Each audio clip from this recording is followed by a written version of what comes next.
देखिए, अभी तक जो 3 सबसे बड़ी समस्या देखने को मिली, वो हर जिले हर पंचायत में अगर सबके समावेशित एक बयान देना हो तो बिहार में सबसे बड़ी समस्या बेरोजगारी और पलायन। ये सर्वस्पर्शी है। सभी जाति, सभी वर्ग, सभी प्रखंड, सभी पंचायत, किसी भी जिला में जाइए, बेरोजगारी और पलायन सबसे बड़ी समस्या के तौर पर दिखा है।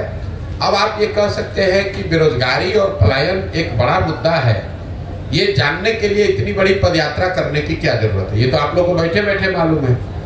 ऐसी बात नहीं। जब पदयात्रा किया तो पिछले 17 महीनों में 5000 से ज्यादा गांव में जाकर जो देखा, तो ये पता चला कि बेरोजगारी और पलायन की विकरालता क्या है, इसका सामाजिक आर्थिक पहलुओं की समझ बनी। जैसे मान लीजिए कि पलायन को लेकर ऐसा लोगों का मानना है कि जो बिहार से गरीब लोग हैं, वो बहुत बड़ी संख्या में युवा और गरीब यहाँ से बाहर जाता है मजदूरी करने।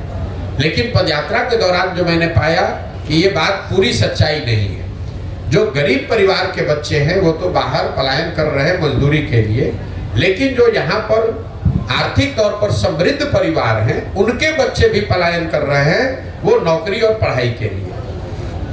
पलायन तो हर घर का बच्चा कर रहा है। गांव में अगर आप हम लोग जब जाते हैं तो करीब करीब 40 से 50% युवा, चाहे वो मजदूरी करने के लिए बाहर गया है या नौकरी पढ़ाई के लिए बाहर गया, बाहर तो सब गया है। दूसरा पता ये चला कि जिन प्रखंडों में बाढ़ का प्रभाव है, वहां पर ये पलायन का स्तर 70-80% भी हो सकता है। गांव में जब हम लोग जाते हैं तो बहुत बड़ी संख्या में महिलाएं, बुजुर्ग और छोटे बच्चे मिलते हैं, नवयुवक नहीं मिलते हैं। इसका एक सामाजिक पहलू आप देखिए। बहुत लंबे समय से ये पलायन की वजह से लोगों के मन में, समाज में परिवार की परिकल्पना ही धीरे धीरे ध्रुवी पड़ गई है। जैसे पहले परिवार की परिकल्पना में लोगों की समझ थी कि पति पत्नी, बाल बच्चे, माता पिता साथ में रहते हैं।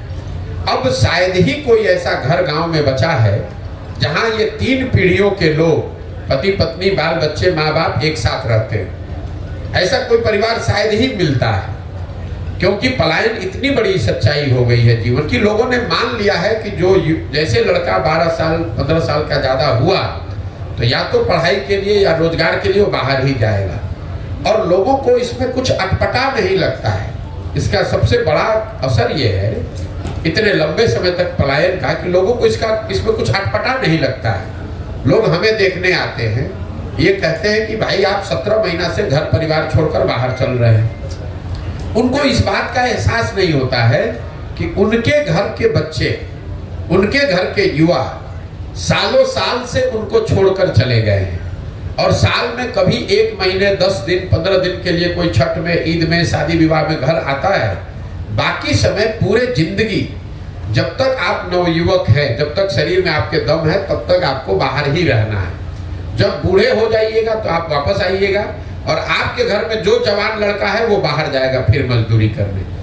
तो इसका सिर्फ विकरालता, इसके सामाजिक पहलू, साथ साथ इसका जो आर्थिक पहलू है। कई बार हम लोग बोलचाल की भाषा में कह जाते हैं कि बिहार के लोग बिहार में काम नहीं करता है, दिल्ली बॉम्बे में जाकर कुछ भी करने को तैयार है। ऐसी बात नहीं है।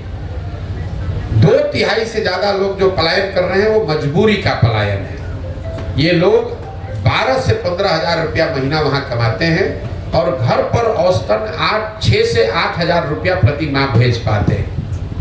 ये 6 से 8 हजार रुपया भेजने वाले लोग ये स्वेच्छा से नहीं गए हैं। संभव है कि पहली बार स्वेच्छा से गया हो, कोई एक बार घूमने के नजरिए से चला गया, लेकिन 2/3 से ज्यादा लोग जो पलायन किया है जिन लोगों ने, वो कहीं न कहीं आर्थिक सामाजिक मजबूरी से बाहर गए हैं।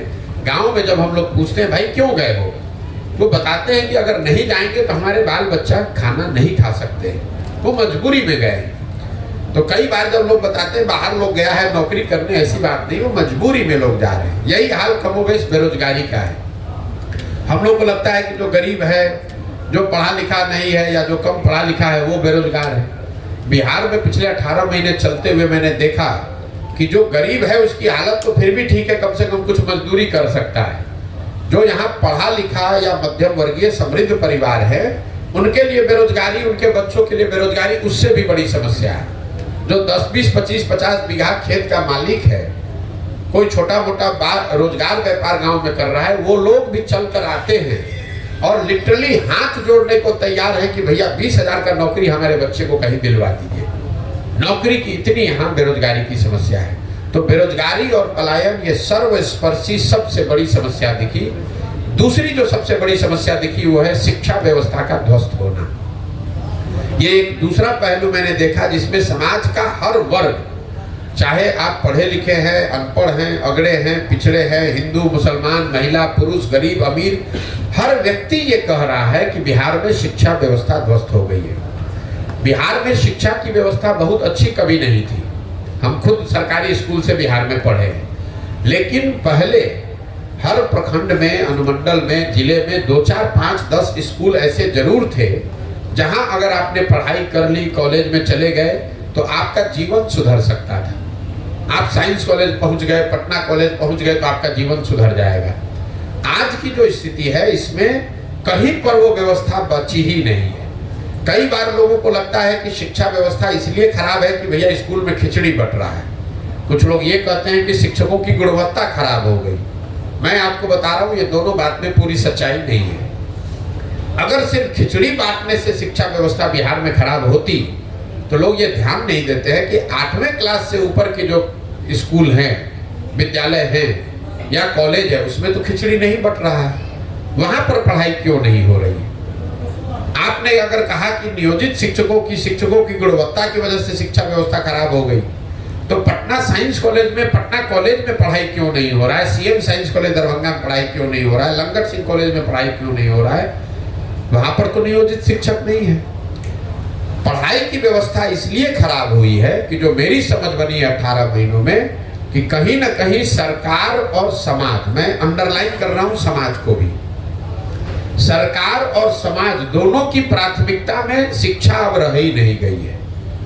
किसी को चिंता ही नहीं है कि पढ़ाई होनी चाहिए। सरकार ने एक व्यवस्था बना दी, समता मूलक शिक्षा नीति के नाम पर हर गांव, हर पंचायत में 2-4 गो बिल्डिंग बना दिया गया। नतीजा क्या हुआ? जहां विद्यालयों के भवन बने वहां शिक्षक नहीं है, जहां शिक्षक है वहां विद्यालय के भवन नहीं है, जहां दोनों है वहां बच्चे नहीं है, जहां तीनों है वहां पढ़ाई नहीं। पढ़ाई की चिंता ही नहीं है। समता मूलक शिक्षा नीति बनाने के नाम पर हर जगह विद्यालय बना दिया गया, शिक्षकों को बहाल कर दिया गया और पढ़ाई की चिंता सरकार ने बिल्कुल छोड़ दी। इसी तरह समाज ने भी विद्यालयों की जो छवि थी वो शिक्षा का केंद्र के बजाय अब सरकारी योजनाओं और बेनिफिट बांटने का केंद्र हो गया कि भैया स्कूल में जाएंगे तो खिचड़ी मिलेगा, स्कूल में जाएंगे तो साइकिल मिलेगा, स्कूल में जाएंगे तो पोशाक का पैसा मिलेगा, स्कूल में जाएंगे और वहां पढ़ाई होगा, इसकी चिंता ही किसी को नहीं। तो जो गार्जियन है, जो पढ़ाने वाले परिवार भी है, वो सरकारी स्कूलों में, विद्यालयों में अपने बच्चों का नामांकन उन्होंने कराया हुआ है कि उसको पोशाक का, साइकिल का, खिचड़ी का पैसा मिलता रहे। और अगर पढ़ाना है तो उसके लिए बगल के प्राइवेट स्कूल के कोचिंग में, ट्यूशन में नाम लिखवाया है। यही हाल कमोवेश कॉलेज का है। कॉलेज की जो छवि है बिहार में, वो सिर्फ डिग्री पाने का केंद्र है। नाम लिखवाइए और 3 बरस लगे या 5 बरस लगे, डिग्री लेकर चले आइए। बच्चे भी ये नहीं कहते हैं कि पढ़ाई नहीं हो रहा, वो कह रहे भैया 3 बरस का डिग्री 5 बरस लग रहा है लेने में। एक कॉलेज में 15-15 हजार विद्यार्थी है, वहां टोटल कॉलेज में 10 क्लासरूम है। तो ये तो अभी नया नियम जैसे बना कि भाई सबको अटेंडेंस अनिवार्य कर दिया जाए। आप जरा बताइए, अगर 15,000 लड़के किसी विद्यालय में, कॉलेज में आ जाए, वहां 10वीं कक्षा है, तो 15,000 आदमी बैठेगा कहां? तो कहीं ना कहीं बिहार की पूरी शिक्षा व्यवस्था को अगर एक लाइन में आपको बताना हो तो स्कूल में से खिचड़ी बट रहा है, कॉलेज से डिग्री बट रहा है। समाज और सरकार दोनों के लिए बस इसका इतना ही उपयोग है, पढ़ाई दोनों में कहीं नहीं हो रहा है। यही कारण है कि बिहार में जितने अनपढ़ बेरोजगार हैं उससे ज्यादा पढ़े लिखे बेरोजगार हैं, जिनके पास डिग्री है लेकिन समझदारी, ज्ञान कुछ नहीं है। तीसरी जो सबसे बड़ी समस्या मुझे दिखी यहाँ, वो है किसानों की बदहाली। यहाँ का जो किसान है वो बिल्कुल बदहाल है। और इसकी मूल वजह यह है कि बिहार में किसानों की बदहाली जो 18 महीनों में मैंने देखी, क्यों इतना बदहाल है किसान, उसकी 3 समस्या है। पहली समस्या है बिहार में भूमि सुधार का लागू नहीं होना। इसकी चर्चा यहाँ पर कोई नहीं करता है। फॉरवर्ड बैकवर्ड का नाम लेकर समझता है कि जमीन जो है मालिक वो फॉरवर्ड है, जो जमीन नहीं है वो बैकवर्ड है, इसलिए इसकी कोई चर्चा नहीं करता है। मैं आपको सामने से कह रहा हूँ कि बिहार में गरीबी, ग्रामीण गरीबी जो रूरल पॉवर्टी है, उसकी एक मूल वजह है भूमि सुधार का लागू न होना। नतीजा ये हुआ है कि यहाँ पर करीब करीब 1/3 से ज़्यादा जमीन डिस्प्यूटेड है। उसको पता ही नहीं कि इसका मालिकाना हक किसके पास है।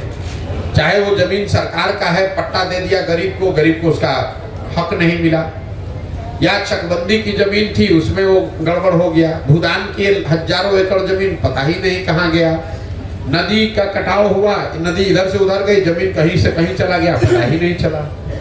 और पूरी जो ये राजस्व डिपार्टमेंट है, ये कर्मचारी और कर्मचारियों के साथ जुड़े हुए 4-5 दलाल, जिसको गांव देहात में लोग अटर्नी कहते हैं, इसी पर टिका हुआ है। सरकार के पास लैंड का रिकॉर्ड, उसका मालिकाना हक, उसमें जो जेनरेशनल चेंज है कि भैया बाबूजी नहीं रहे तो किनको मिलना चाहिए, वो हुआ ही नहीं। उसकी वजह से 1/3 जमीन बिल्कुल अनप्रोडक्टिव हो गई, उसका मालिकाना हक डिस्प्यूटेड हो गया।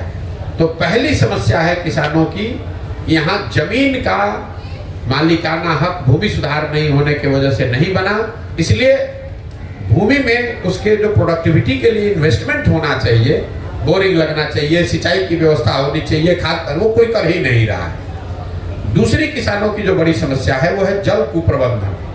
अब इससे कोसी में आप लोग रहते हैं, आपसे ज्यादा तो कोई नहीं जानता है कि पानी का जो कुप्रबंधन है, बाढ़ बहुत बड़ी समस्या है, इसकी खूब चर्चा भी होती है। लेकिन आपके लिए जानकारी के लिए बता दूं कि बिहार में 50% कृषि योग्य जमीन ही बाढ़ से प्रभावित है।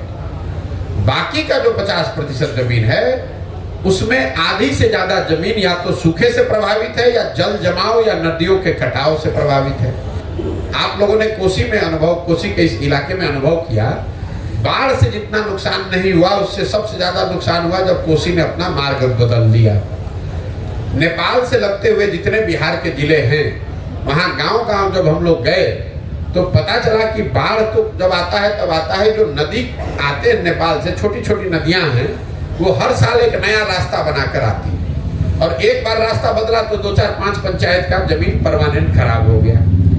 यही हाल कमोवेश जब आप गोपालगंज से चलिएगा तो गोपालगंज में, सिवान में, छपरा में, वैशाली में, मुजफ्फरपुर, दरभंगा में, समस्तीपुर में, बेगूसराय में, हर पंचायत में सैकड़ों एकड़ जमीन ऐसी है जो वहाँ जल जमाव की समस्या है, वहां से पानी निकलता ही नहीं।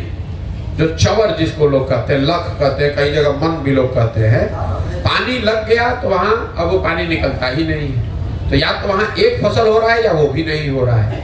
तो जितनी बड़ी समस्या बाढ़ की है, उतनी ही बड़ी समस्या सूखे की, जल जमाव की और नदियों के कटाव की भी है। सड़क पर आप चलते हैं तो एक साइड पानी लगा हुआ है इसलिए खेत नहीं हो रहा है, दूसरे साइड सूखा पड़ा हुआ है इसलिए खेती नहीं हो रहा है। तो जो जल पानी जो बिहार के सबसे बड़ी ताकत संपदा हो सकती थी, वो आज हम लोग के लिए अभिशाप बनी हुई है। और तीसरी जो सबसे बड़ी समस्या है किसानों की, वो है यहाँ पर अनाज का सही भाव न मिलना। इन सारे परेशानियों के बावजूद जो बिहार में किसान पैदा कर रहा है, उसको उसका कीमत ही नहीं मिल रहा है। एक आर्थिक सर्वेक्षण अभी किया गया है जिसमें ये बताया गया है कि बिहार जैसे राज्य में किसानों को उनके फसल का उचित मूल्य न मिलने की वजह से करीब करीब यहाँ के किसानों को हर साल 20,000 करोड़ रुपए का नुकसान हो रहा है। 20,000 करोड़ रुपए का नुकसान हर साल बिहार के किसानों को हो रहा है। जैसे धान का कीमत है 2,090 रुपया और पूरे बिहार में धान अभी बिका 1,600 रुपया, 1,700 रुपया में। गन्ने का कीमत है करीब 2,100 रुपया, गन्ना बिक रहा है 1600। मकई का कीमत है 2,100 रुपया, बिक रहा है 1600 में, 1700 में।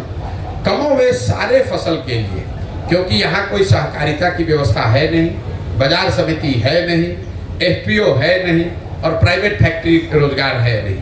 तो आखिर किसान जो है वो बेचेगा किसको? सिर्फ बिचौलियों को बेच रहा है और वो 30% 40% नुकसान करके बेच रहा है। तो ये तीन जो समस्या है, भूमि सुधार का लागू न होना, जल संसाधन का कुप्रबंधन और तीसरा किसानों के फसल का दाम का न मिलना, इन तीन वजहों से बिहार के किसानों की बदहाली है